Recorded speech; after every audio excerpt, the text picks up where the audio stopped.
Army જવાનના મૃતદેહને વતનમાં લવાયા।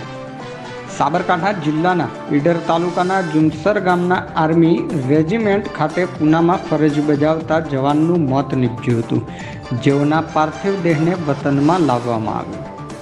સાબરકાંઠા અને અરવલ્લી જિલ્લાના મધ્યમાં જુમસર ગામ આવેલું છે, જ્યાં આર્મી ખાતે ફરજ બજાવતા ચૌધરી કેવલ બેચરભાઈ, જેઓ આજથી આશરે 14 વર્ષ અગાઉ આર્મી રેજિમેન્ટ 511 ACSમાં અમદાવાદ હનુમાન કેમ્પ ખાતે ફરજ બજાવતા હતા, જેમાં ફરજ દરમિયાન જમ્મુ, કલકત્તા અને પૂના મૂકવામાં આવ્યા હતા, જ્યાં ઇન્ડિયન આર્મી 511 ASC બટાલિયનના જવાન પટેલ કેવલકુમાર બેચરભાઈનું ફરજ દરમિયાન મોત નીપજ્યું હતું।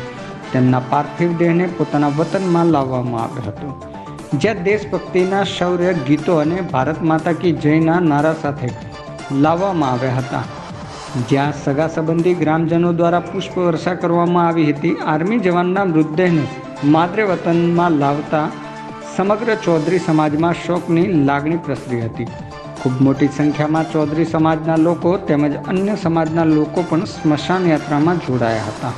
સ્મશાન યાત્રામાં આર્મી રેજિમેન્ટના પ્રોટોકોલ પ્રમાણે ગાર્ડ ઓફ ઓનર પણ એનાયત કરવામાં આવ્યું હતું, તેમજ ગાર્ડ ઓફ ઓનર કરી અંતિમ સંસ્કાર કરવામાં આવ્યા હતા।